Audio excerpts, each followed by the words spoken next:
Good evening. The US Department of Homeland has uploaded a notification of new tariffs, the additional 25% tariffs on Indian exports that come into effect at 12:01 Eastern Standard Time. That's 9:30 a.m. Indian Standard Time on the 27th of August. This, of course, according to the US, is for India continuing to import oil from Russia. But there are no additional penalties on China, that remains the largest importer of Russian oil, or the European Union, that remains the largest importer of Russian gas. The US double standards, and Prime Minister Narendra Modi very clearly saying Swadeshi is India's big effort, indicating India will not bend under US pressure. That is our top focus story on India First.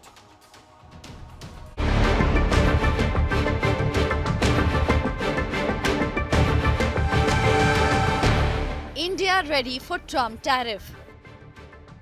दबाव कितना ही क्यों ना आए, हम झेलने की अपनी ताकत बढ़ाते जाएंगे. US tariff in effect from August 27th.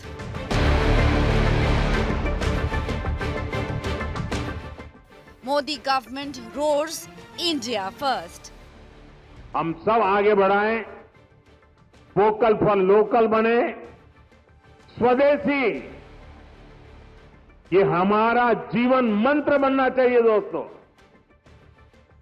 Prime Minister prioritizes farmers. मेरी सरकार लघु उद्यमियों का, किसानों का, पशुपालकों का कभी भी अहित नहीं होने देंगे. Decoding Trump tariff impact. That is our big focus on India First. US Customs and Border Protection has formally notified 50% tariffs on Indian products that come into effect from 9:30 a.m. Indian Standard Time on the 27th of August. India is the largest export. US is India's largest export market. It accounts for nearly a fifth of all our outbound shipments. A 50% tariff could make some of these Indian goods less competitive. But pharmaceuticals, electronics, refined fuel, fuel that's refined for the European markets and the US markets, at least for now, they're exempt. But leather, textile, fisheries, these are some of the sectors that will take a big hit. There's a threat, at least some in the United States are threatening India with the H-1B visas too. Prime Minister Narendra Modi was in Gujarat and he's emphasized the Swadeshi route, make in India's mantra. But is this relationship headed downhill, India-US relationship in Trump 2.0? Can it still be salvaged, or will India have to ride out the storm for the next 4 years?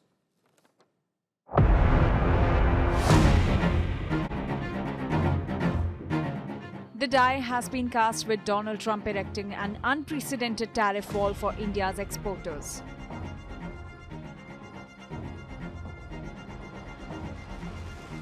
On Monday, the US Department of Homeland Security issued a formal notice confirming an additional 25% duty on Indian imports effective 9:31 a.m. Indian time on 27th of August.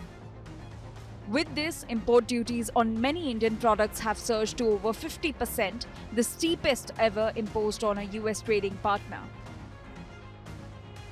The order cites India's continued purchases of Russian oil as the trigger. The real picture emerges when we break down India's top export categories to the US. Smartphones were the largest export to the US in 2024-25. They are exempt from tariffs for now. Diamonds, gold and jewelry exports, which hit $10 billion last fiscal, face duties as high as 52%. Pharmaceuticals remain exempt from tariffs for now, but Trump has warned of high duties very soon. Textiles and apparel, a very labor-intensive sector, faces massive tariffs with a very high risk to exports. Exports of machinery and mechanical equipment are also at very high risk. They fact a tariff of more than 50%. Steel, aluminium and metals, where exports touched nearly $4.7 billion last fiscal, faces very high risk as well. Petroleum products, ironically at the center of the additional tariffs, are exempt for now.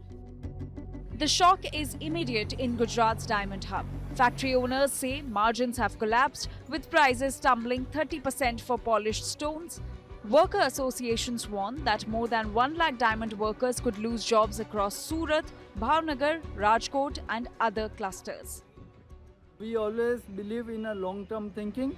So definitely for a short term we are not going to reduce any of our employees, but in the longer run we have to definitely see the situation and the economics. But we are confident that some or the other workaround may come and we will not be in a need to go for a cut down, which has never happened in our journey of 55 years. The textile industry is straining at its seams as well. Exports of knitted and woven apparel worth nearly $5.4 billion to the US will now face tariffs of up to 63%, pushing buyers to Vietnam and Bangladesh. Garment exporters supplying Walmart, Target and Costco already report cancellation calls. In Rajkot, the auto components industry, which exported $6.6 billion worth of parts to the US last year, is bracing for a bumpy road ahead. Commercial vehicle and farm equipment parts worth $3 billion will now attract 50% tariffs.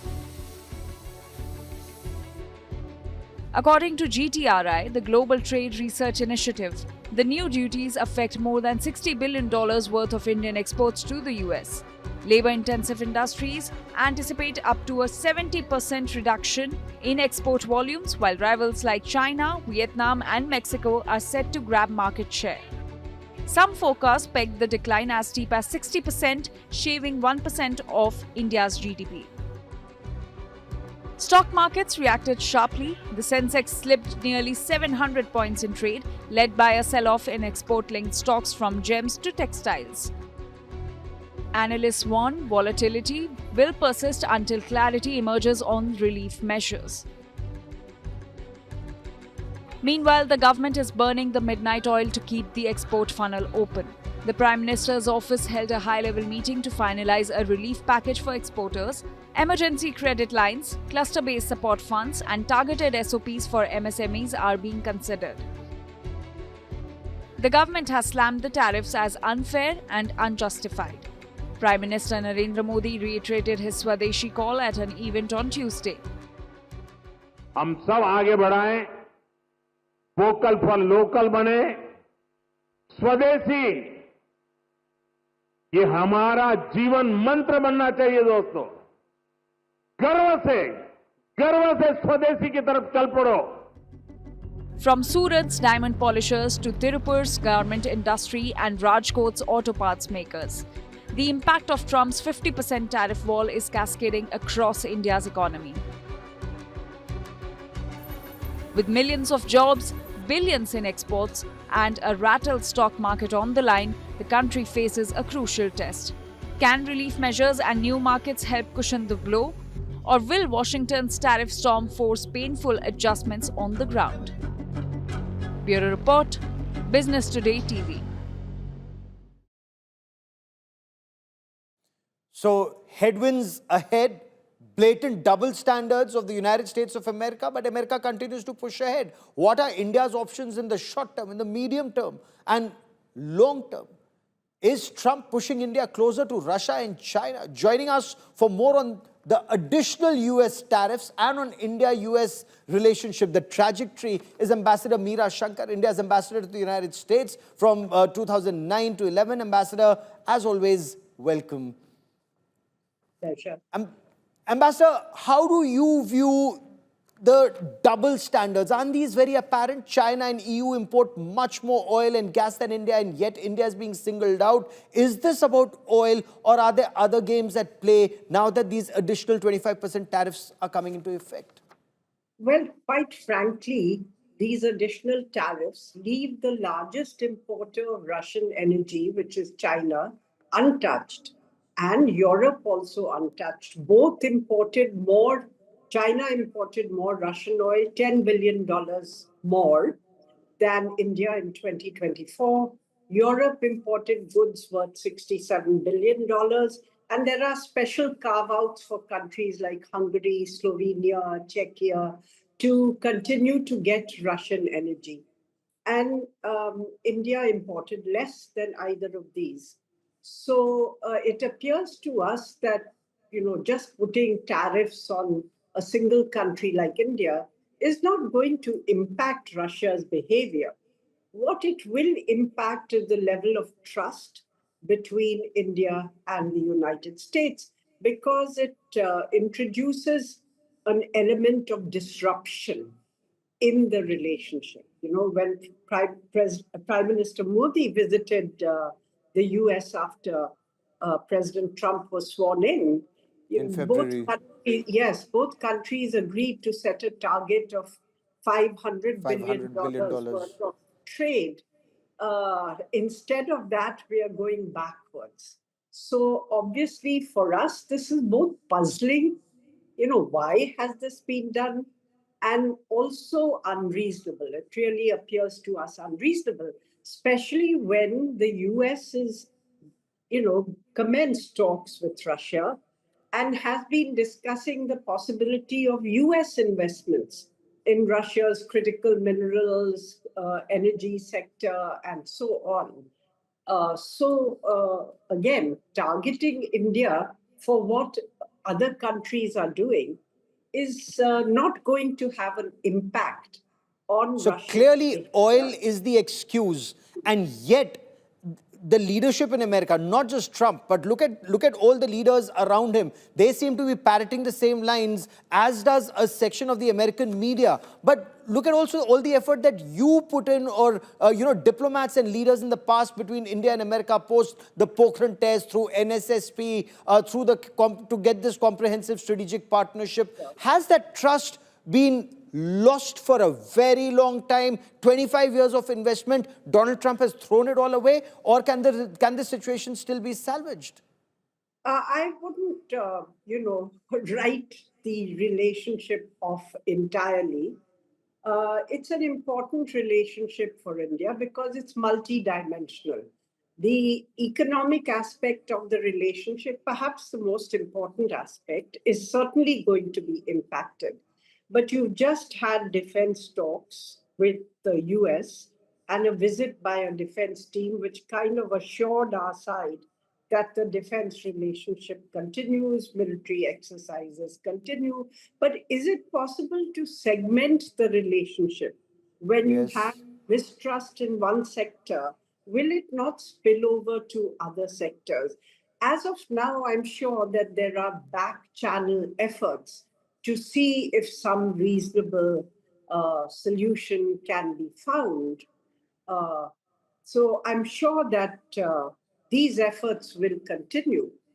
Okay. I think the hard reality for India is that it won't, this may not hit our economy so badly. The estimate is about 0.5 to 0.6% of GDP may be impacted, but it hits labor-intensive sectors. So it could really generate unemployment in sectors Whether in which provide fisheries or textile or gems, these are critical jewelry, sectors. But leather. if I may, Peter Navarro, close aide and advisor of President Trump, very bluntly, the words he's using, that their intention is to hit India where it hurts, that's no way to talk about a comprehensive strategic partner. And you've dealt with a US administration. So do you see this as some kind of a tactical negotiating stance, or is there a deeper strategic hostility that's creeping into this relationship? Well, there is speculation that it could be personal pique on the part of President Trump because Because he we didn't recommend him for a Nobel. Well, because he decides the policies. It's not an institutional way of decision making. It's more top down. And therefore, I think the speculation that it may be also exacerbated because of some personal pique on the part of President Trump. But, if we look at the past, we've had sanctions after the nuclear tests that we had. India Yes. was able to tide over the foreign exchange crisis that we faced at that time by,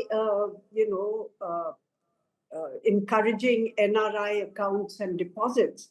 And the overseas Indian community and NRIs responded quite handsomely, and we were able to tide that over. I think in the immediate term, India is going to probably wait and watch while continuing back channel contacts. But if we look at it in the long term, neither China nor Russia are in a position to replace the US as an economic partner, because Russia doesn't import much from India. We import now a large amount of energy from Russia, but there's a huge trade imbalance. And the same But is this goes an for opportunity? China. Is this an opportunity it's to an- seek greater access to Chinese markets and to sort out some of the border issues? But why would China want to do that, given the situation that they would think that we aren't on best of terms with America? They may want to press home their advantage. Yes. So I think it also, there is still a question of fundamental trust with China. They have to take steps to restore that, because it can't be that one fine day, you wake up and say, okay, now you're my bosom friend. There has to be a process which builds up to that. Yes. But they haven't been importing much from India either, with $100 billion deficit in their favor. So the And US we have a $40 billion advantage with America. with the US, plus your entire, IT and other sectors are dependent on the US market.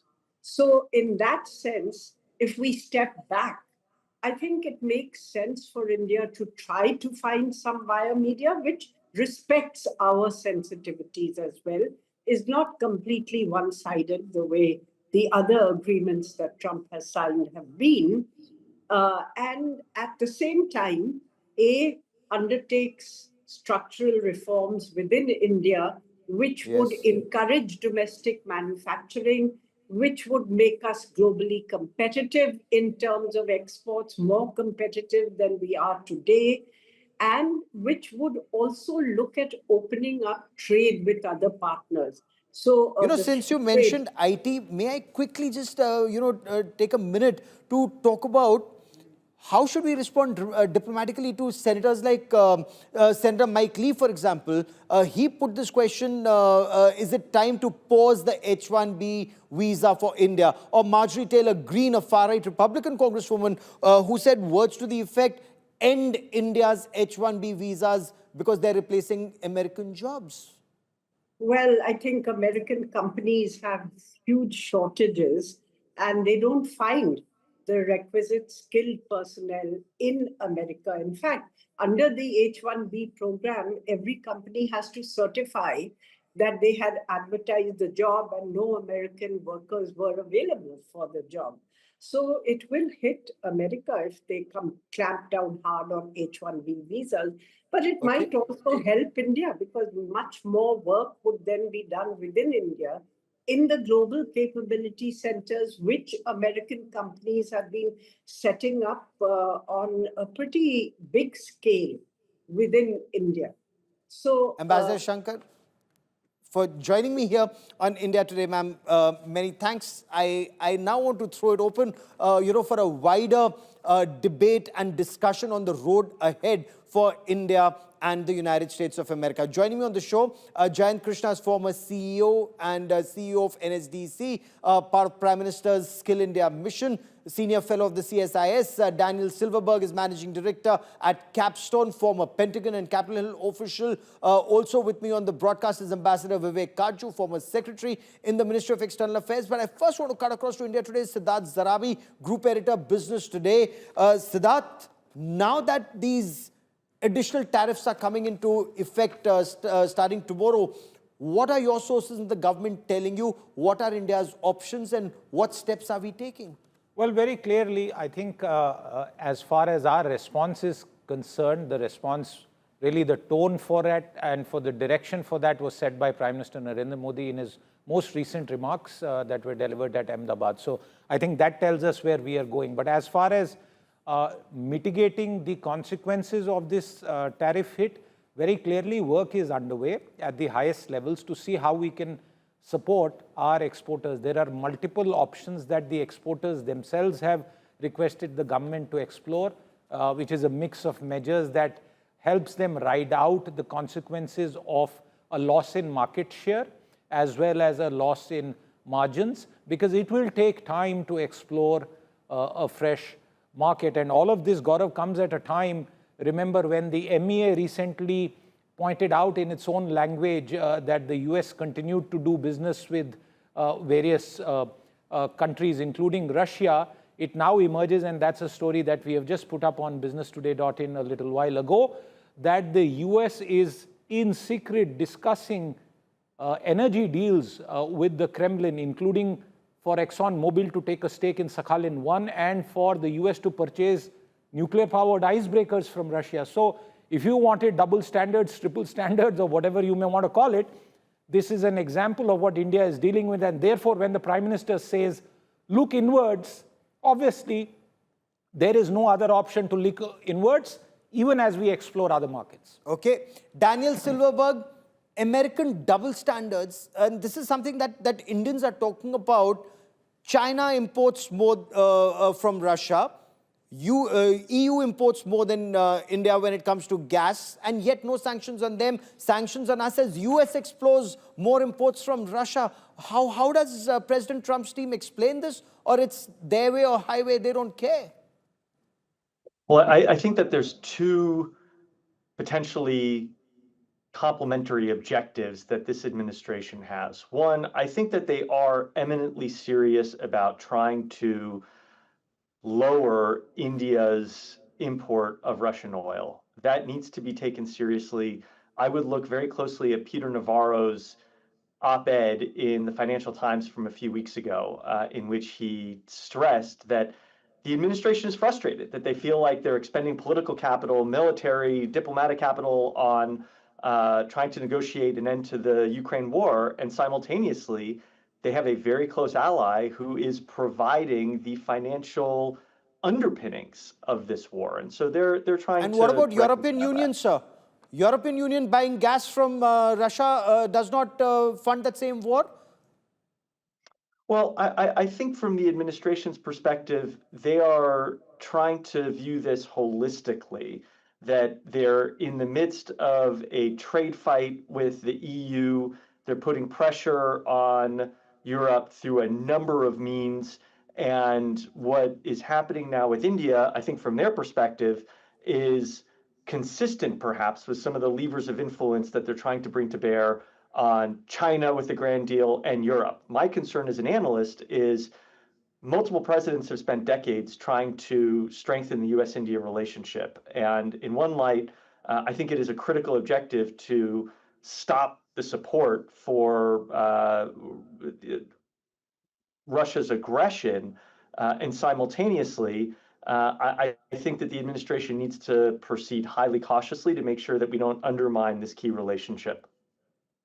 But Ambassador Kajju, is this key relationship being undermined by the United States of America? Because it takes two to tango. If they don't want to be, if they're behaving in this manner, what are India's options? Look, I'll make a couple of points, Gaurav. My first point is I take it as a given that the world is full of double standards, triple standards, quadruple standards. It's been my experience as a diplomat that that is the reality of the world that we deal with. You mentioned the European Union and China. Of course, the American approach to China and the European Union and to India are starkly different. If it hurts our sentiments, we feel that it's unjust, as we've said it. It is, but that is the reality you have to deal with. The question is, how do you protect your interests? How do you safeguard your interests in such a situation? The Americans feel that you put pressure on India, it has little options. I think the Americans do not understand India, Indian psychology, Indian resilience. and a certain, how should I put it, a certain reaction, a certain response within the Indian mind and heart to what it perceives as injustice. It then gets its back up and it's willing to sacrifice. So that is where we stand. Will these steps hurt us? Of course they will. For all the fine words, and I think Siddharth has articulated them so well on the fine words the government has expressed, in the short term, you take a small industry like the carpet industry. The carpet industry is important, perhaps in Mirzapur, which is right next, Bhadoi, which is right next to the Prime Minister's constituency. It's the adjacent constituency. 60%, if I'm not wrong, and Siddharth can correct me, 60% of our carpets are, they're very labor-intensive industry. They are exported to the United States. I've seen advertisements in the US on issued by importers of Pakistani carpets, pointing out that there's a 31% differential in the duty, customs duties between Pakistani carpets and Indian carpets, and therefore importers of carpets can diversify and they need not worry. So there will be a hit and there will be a political price to pay. But India, I think the government, the Modi government, has no alternative for the short term. Hopefully in the future, there will be some rethink on the part of America. But I do think also this is a time for us to keep a cool. And my last point, and this is an important point, which I think, which is this, that in the past, we invoked American industry.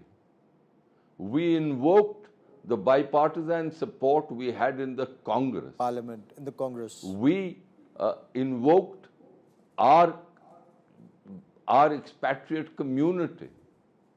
In the past, for example, if you recollect, when the Indo-US nuclear deal was being negotiated, all these levers were invoked and successfully. I think so should that happen? President Trump, for all his statements, is not, last point, is not beyond pressure. He's a businessman at the end of the day. He's a great politician, which he has shown quite clearly, but no one is beyond pressure. I do not understand why we are not invoking them in a very big way. That's a good point you make there. And Jayant Krishna, in the short term, Skill India. While we're talking about Skill India, and you heard the Prime Minister in Gujarat earlier today, are we likely to feel more pain in the near term, but will be better off in the medium and the long term, the strategy that India is adopting, or is it time to fine-tune that strategy already? See, Gaurav, very clearly, I think Prime Minister talked about, a lot of Swadeshi stuff to be bought and so on and so forth by Indians and not have too much of dependence on imports from US and other countries, right? But I think from a skills perspective, one sector which is likely to get a huge hit is what the US government has indicated, they're trying to rebuild the entire H-1B visa regime, and they're going to replace it by a new wage-based system, And see, today, there's about 65,000 is the upper cap by the Congress on H-1B visas, and another 20,000 numbers are allowed for people who have had their master's degree from the US. So total becomes almost 85,000. And if you look at last 1 year, almost 72% of all H-1B visas have gone to Indians. So let's understand these visas are given to Indians not because US loves Indians, right? Because Indians meet very, very suitably the skills deficits, in the US. And also we meet the cost arbitrage requirement, right? So I think, and I hope President Trump consults the US industry also, right? They are all for H-1B visa. They are all for green cards to be given to Indians, right? I mean, in isolation, you think that, Indians are taking away the US jobs. That's completely wrong. These are the jobs. In fact, they're creating more, US people are not Gaurav, available. may I come in for a moment? Oh, absolutely. Quickly, sir, before I bring in Daniel Silverberg and Siddharth. But go on, sir. Ambassador Kaju. I think the Americans and the US president himself has said that they should not lose high-end jobs.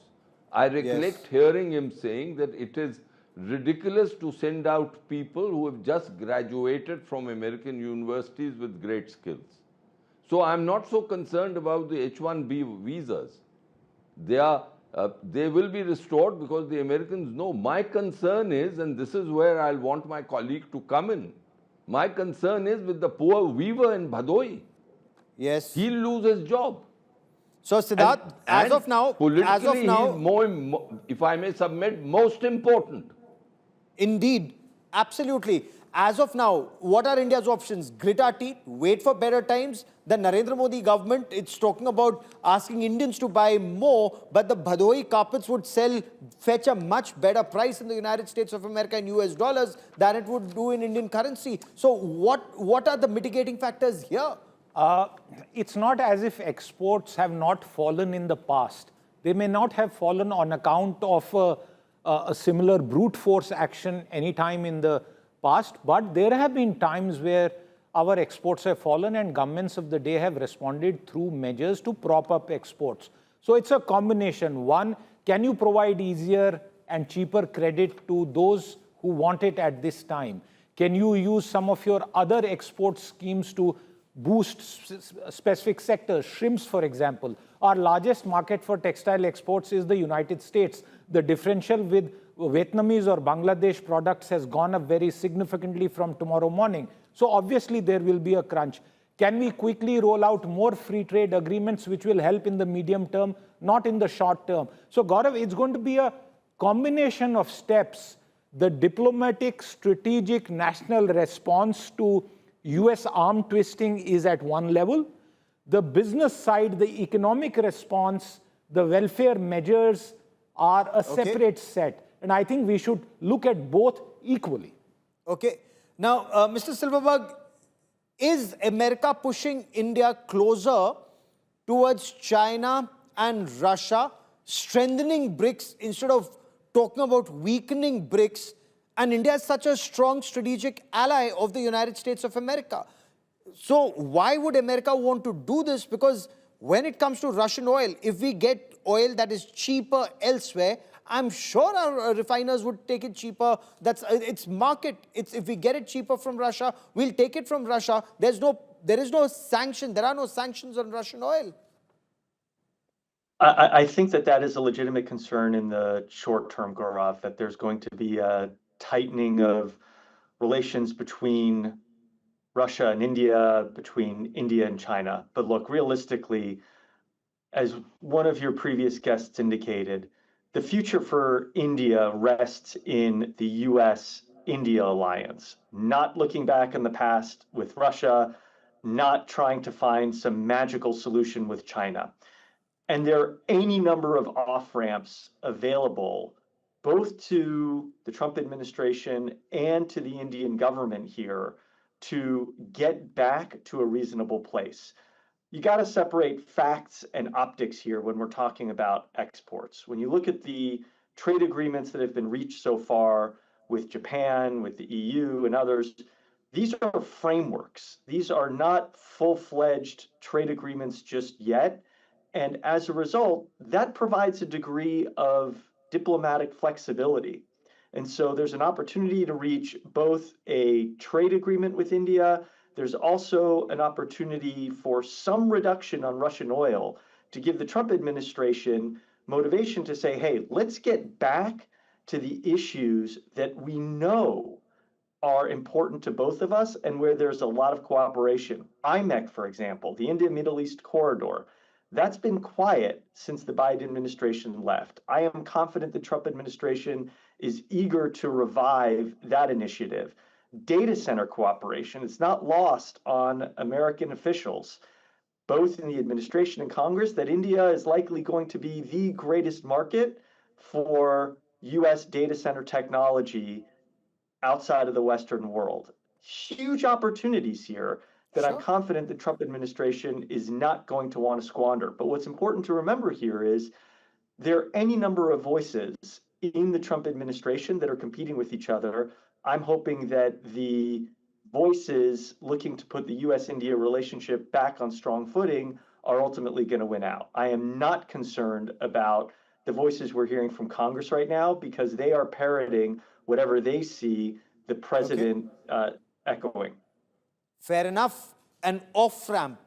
And that's why India has been very quiet. All the outbursts that came from the United States of America, the government has been very measured in its response, Ambassador Kaju, and an off-ramp at this stage. Is it possible now? There's the UNGA. Will Prime Minister Narendra Modi go for that summit? Will there be, will the PM go for a UNGA, and will there be a summit with the US President? Will the US President come for the Quad Summit in India? We are the host this year. Many opportunities, but, who makes the first move? Look, diplomatically, if there's a will, then these matters are decided.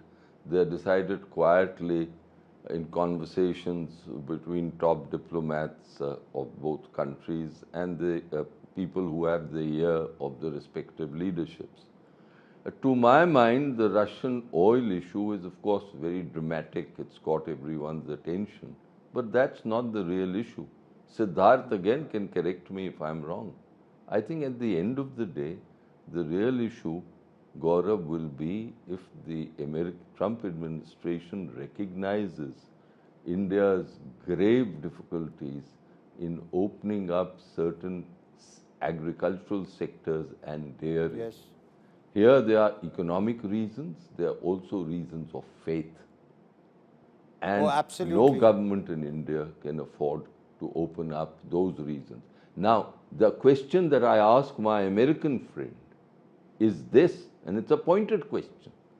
All previous US administrations, all governments in Europe understand these Indian concerns. It's a different matter that in the long term we've got to improve our agriculture. Matters of faith, for example, if there's a suspicion that the dairy products being imported from the US, the cows which are producing the milk from which that product is made have been fed on bone meal, will create an impossible situation for any government here. And it can't. It's a no-no. It's simply a no-no. It's a cultural issue in India, Mr. Silverberg. Is there an understanding in the Trump administration, Gaurav, that these are points, these are red lines that cannot be transgressed? And our American friend perhaps can enlighten us.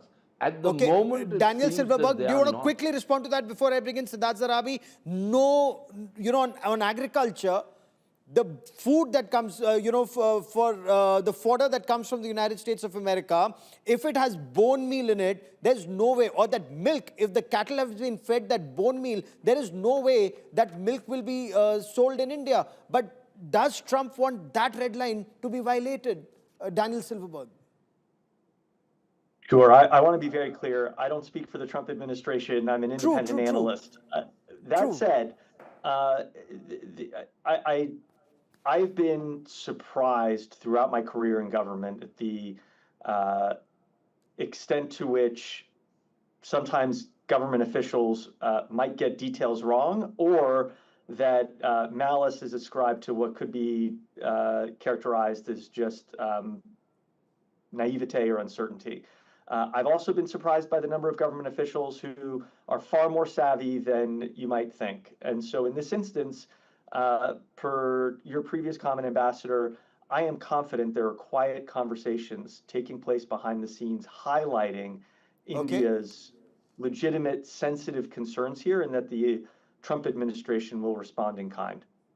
Okay, so even though a trade deal is not happening, and I think we have breaking news that's coming in, Siddharth, that even though a trade deal may be sometime off and there are additional sanctions, there is a fighter jet engine deal, a $1 billion fighter jet engine deal that India and the US are working on. And this is huge for the G404 and 414 engines that India needs for the light combat aircraft. Gaurav, refer back to what Prime Minister Modi said literally just yesterday. He is drawing the red lines that India has. It is the dairy sector, it is the farmer sector, and it is the MSME small businesses in India. Nowhere in these 7 months have Indian officials, even in private, not offered to discuss every single issue with the United States. Concessions, including the rollback of the digital tax, happened as of 1st February. What I can say here with a fair amount of confidence is that Indian negotiators have been taken aback by the tone-deaf attitude on certain points of American negotiators.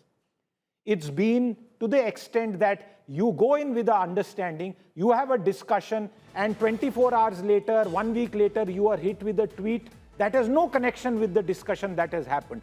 So I think the onus of the conduct of negotiations coming across as a credible person across the table to have conversations, even that has come under question at this time. And one quick final point on this issue, Gaurav. The sensitivity, would any American administration be able to sell non-halal certified meat or pork-based products to a Muslim country anywhere else in the world?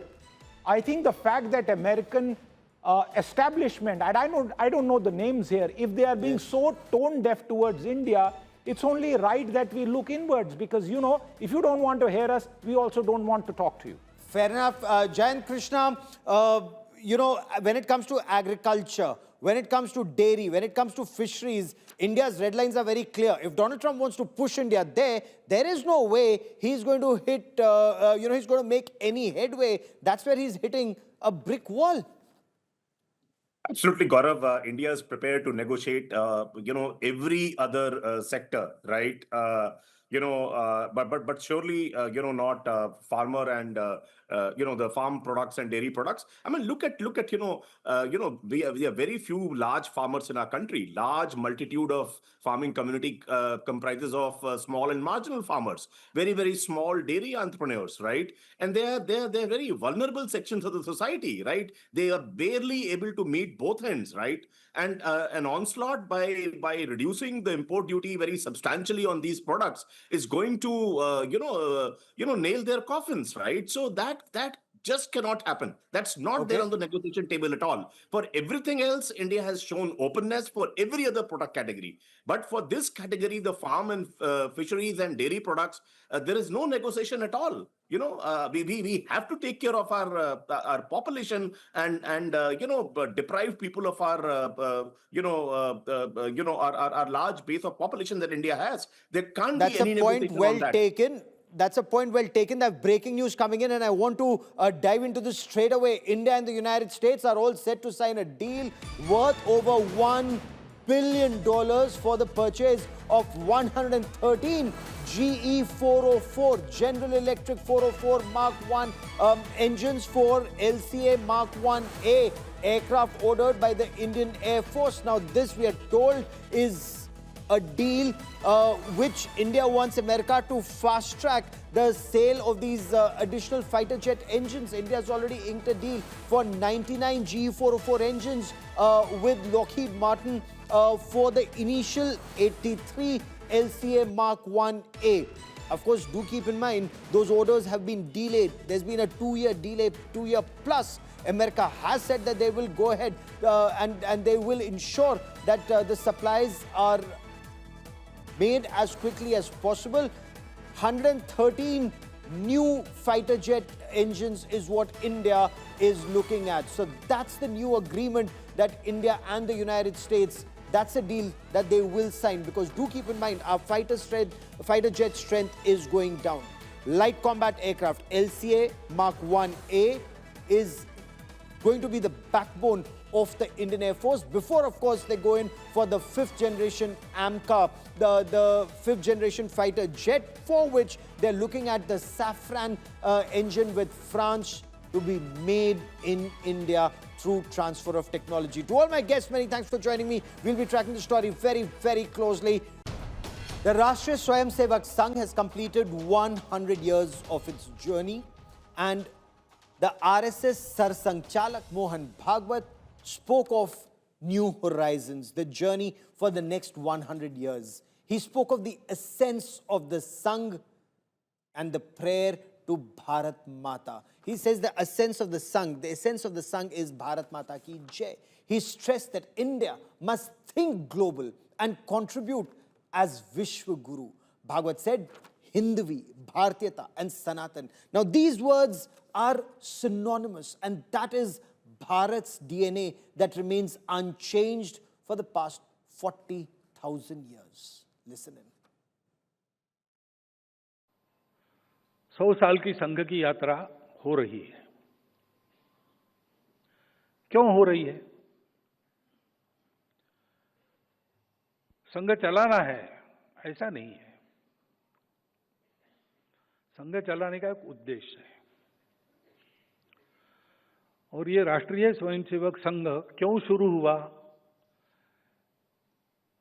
इतनी सारी बाधाएं वगैरह आई, स्वयंसेवकों ने सारी कठिन परिस्थितियों में से रास्ता निकालकर इसको चलते क्यों रखा? और 100 साल चलने के बाद भी नए क्षितिजों की बात क्यों कर रहा है? इसका अगर एक वाक्य में आपको उत्तर देना है तो वो वाक्य संघ की प्रार्थना के अंत में हम स्वयंसेवक लोग रोज कहते हैं, भारत माता की जय। अपना देश है, उस देश की जय जयकार होनी चाहिए। उस देश को विश्व में एक अग्रगण्य स्थान मिलना चाहिए। लेकिन क्यों मिलना चाहिए? अग्रगण्य स्थान तो एक ही देश प्राप्त करेगा, और विश्व में सैकड़ों देश है। उसके लिए भी एक नई स्पर्धा उत्पन्न करनी है क्या? तो ऐसा कोई इरादा नहीं है। लेकिन उसके पीछे एक सत्य है। दुनिया में इतने देश है, क्यों है? विश्व बहुत पास आ गया है। अभी ग्लोबल बात होती है। विश्व पास आ गया है, इसलिए ग्लोबल विचार करना ही पड़ता है। तो एक देश के बड़े होने का महत्व क्या है? तो यद्यपि सारे विश्व का जीवन एक है, मानवता एक है, फिर भी वो एक जैसी नहीं है। उसके अलग अलग रूप है, अलग अलग रंग है। और ऐसा होने के कारण विश्व की सुंदरता बढ़ी है, क्योंकि हर एक रंग का अपना अपना कंट्रीब्यूशन है, योगदान है। और अगर विश्व के इतिहास को देखते हैं तो स्वामी विवेकानंद का वो कथन कि every nation has a mission to fulfil, प्रत्येक राष्ट्र को एक मिशन होता है दुनिया में जो फुलफिल करना है। प्रत्येक राष्ट्र का विश्व में कुछ योगदान होता है जो समय समय पर उसको करना पड़ता है। वैसे भारत का भी अपना एक योगदान है। विश्व के किसी देश को बड़ा होना है, अपने बड़प्पन के लिए नहीं होना है, उसके बड़े होने से विश्व के जीवन में जो एक आवश्यक नई गति चाहिए वो पैदा होती है, उसका उस प्रकार का योगदान होता है। इसलिए योगदान करने लायक उसको बनना है, इसलिए बड़ा होना है। और इसलिए संघ के निर्मिति का प्रयोजन भारत है, संघ के चलने का प्रयोजन भारत है। और संघ की सार्थकता भारत के विश्व गुरु बनने में है, क्योंकि भारत का एक योगदान दुनिया में हो, योगदान उसको देना है, उसका समय आ गया है। हिंदवी कहने से बुरा नहीं लगता, भारतीय कहने से बुरा नहीं लगता, सनातन का भी कुछ लोग स्वीकार करते हैं। ये शब्द क्या है? समानार्थी शब्द है, और इसलिए हम लोग ऐसा नहीं कहते कि आप हिंदू ही कहो, आप हिंदू हो, ये हम बताते हैं। नहीं भाई, हम हिंदवी है, हम भारतीय है, ठीक है। इसका कंटेंट समझो। इन शब्दों के पीछे केवल शब्दार्थ नहीं है, एक कंटेंट है। वो कंटेंट जियोग्राफिकल नहीं है, उस कंटेंट में एक भक्ति है भारत माता की, उस कंटेंट में एक परंपरा है पूर्वजों की जो हम सबकी समान है। डीएनए को भी देखो, वही है। 40,000 वर्ष पूर्व से भारतवर्ष के लोगों का डीएनए एक है, अखंड भारत की भूमि पर जो जो है। The Indian Air Force's iconic MiG-21 fighter jet has just made its last operational flight from the Nal Air Force Base in Bikaner. Imagine, the aircraft came into the Indian Air Force in the 1960s. It's been flying and has been the backbone of the Indian Air Force for the past 60 years plus. It's just about to be number plated, the last two squadrons, on the 26th of September in Chandigarh. Air Chief Marshal A.P. Singh, he took to the skies on a solo sortie, giving a symbolic farewell to this Russian-origin aircraft that has served India so well in the past 62 years. I leave you with these images of the iconic MiG-21. Jai Hind.